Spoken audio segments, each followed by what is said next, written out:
Halo teman-teman, hari ini kita akan bersama-sama belajar tentang keimaman. Segala sesuatu yang berhubungan dengan imam.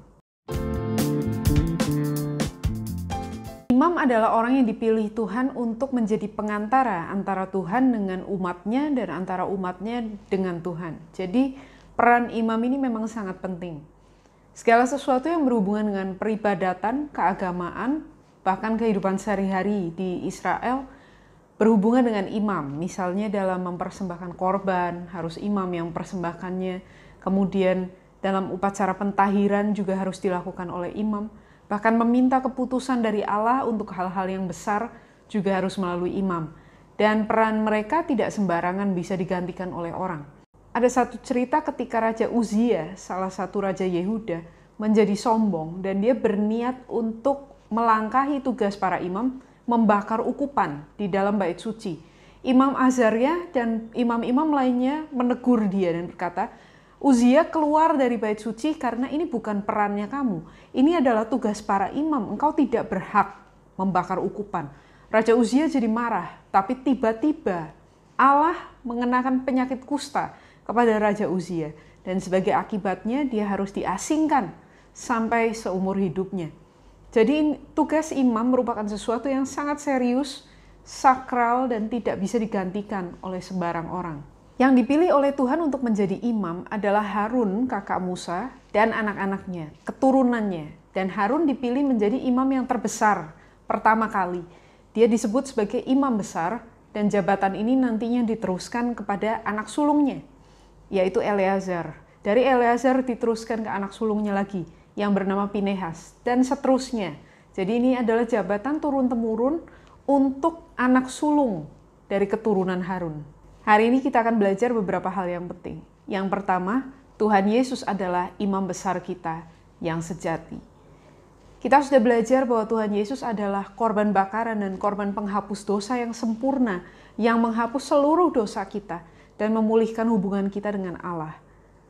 Tapi bukan hanya itu, karena Tuhan Yesus juga adalah imam besar kita. Yang membedakan imam besar dengan imam-imam yang lain ada dua hal, dan ini saling berhubungan.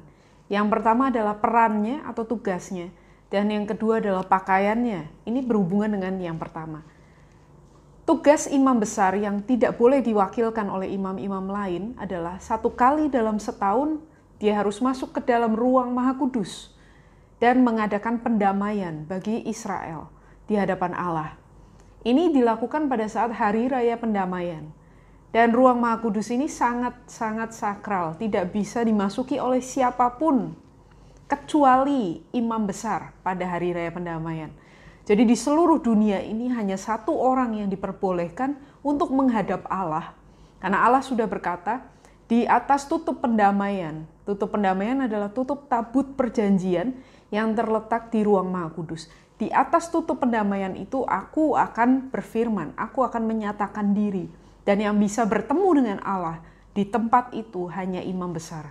Jadi ini tugas yang sangat istimewa, suatu kehormatan sekaligus suatu tanggung jawab yang luar biasa. Yang kedua adalah pakaiannya. Pakaian imam besar berbeda dengan imam-imam yang lain. Karena fungsinya yang lebih tinggi daripada imam-imam yang lain, perannya yang istimewa, maka dia juga berpakaian istimewa. Pakaiannya sangat mahal. Baju efod yang dikenakan oleh imam besar itu terbuat dari emas, dari benang ungu, benang biru, benang kirmizi. Ini semua bahan-bahan yang sangat mahal. Juga dari kain linen yang terbaik, kain yang paling halus. Lalu dia mengenakan juga aksesoris yang juga sangat mahal nilainya, tutup dada yang dihiasi dengan 12 batu yang mewakili suku-suku Israel. Kemudian di pundaknya kanan kiri juga ada batu permata yang diukir dengan nama 12 suku Israel. Dan di dahinya ada patam semacam plakat yang ditulis kudus bagi Tuhan.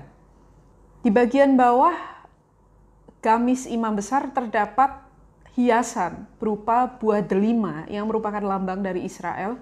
Dan lonceng kecil yang berselang-seling, buah delima, lonceng, dan seterusnya.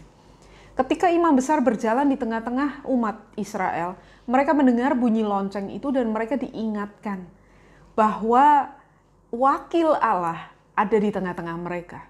pada saat imam besar masuk ke dalam ruang Maha Kudus dengan mengenakan perhiasan kebesaran yang dia bawa, 12 batu permata dengan nama suku-suku Israel, maka seolah-olah dia datang menghadap Tuhan dan berkata, Tuhan lihatlah, umatmu datang ke hadapanmu. Aku membawa umatmu di hatiku, di atas jantungku.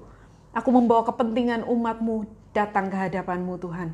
Dan Tuhan melihat umatnya datang. Dan firman Tuhan berkata, ketika imam besar ini masuk dengan membawa darah binatang yang dipersembahkan sebagai korban penebus dosa bagi orang Israel, maka Tuhan berkenan mengampuni mereka. Tuhan berkenan menunjukkan kemurahannya kepada mereka. Ini sesuatu yang sangat luar biasa dan ini hak imam besar yang tidak bisa digantikan oleh imam-imam lain. Teman-teman, ini semua dilakukan oleh Tuhan Yesus. Dalam Ibrani pasal 7 ayat sampai 8 dijelaskan tentang fungsi Kristus, peran Kristus sebagai imam besar. Dia masuk bukan ke dalam tempat Maha Kudus buatan manusia, tapi dia datang ke hadirat Allah.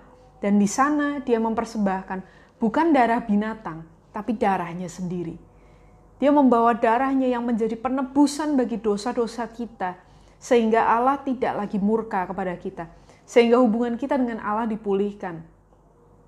Dan ini semua tidak dia lakukan berulang-ulang, tapi hanya satu kali pada saat kematiannya di atas kayu salib. Dia menebus segala dosa kita.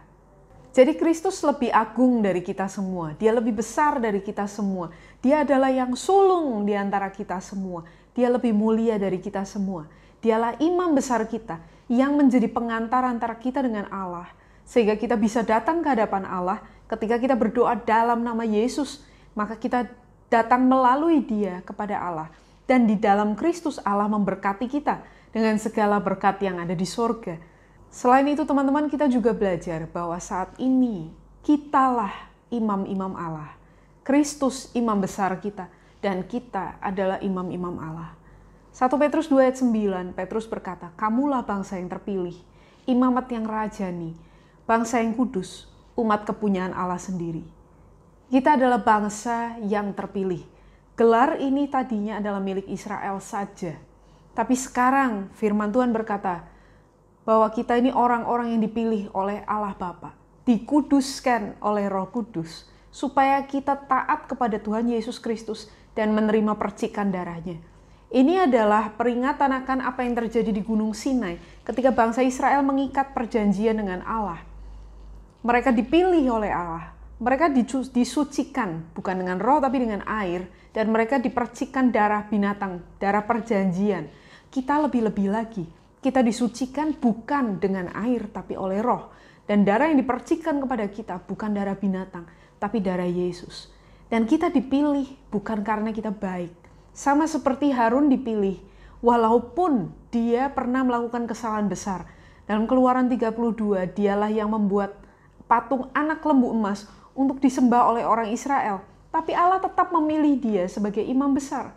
Demikian pula Allah tetap memilih kita, sekalipun kita orang berdosa.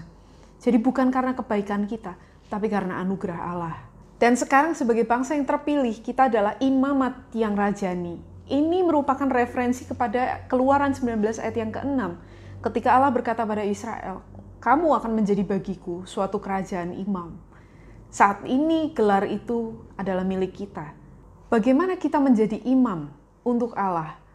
Kalau di dalam perjanjian baru, istilah yang digunakan untuk memperkenalkan Allah kepada orang lain, menjadi wakil Allah bagi orang lain, membawa orang lain ke dalam pengenalan akan Allah, hubungan dengan Allah, adalah menjadi saksi.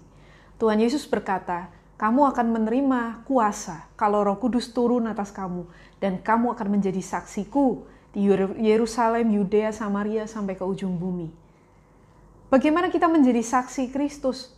1 Yohanes 1 ayat yang pertama, Yohanes berkata, apa yang kami lihat, apa yang kami dengar, apa yang kami alami sendiri, itu yang kami sampaikan kepada kamu. Apa yang kita kenal tentang Tuhan, apa yang kita tahu tentang Tuhan, apa yang telah kita lihat di dalam firman-Nya tentang Dia, itulah yang kita beritakan. Kita adalah imam-imam Allah yang maha tinggi.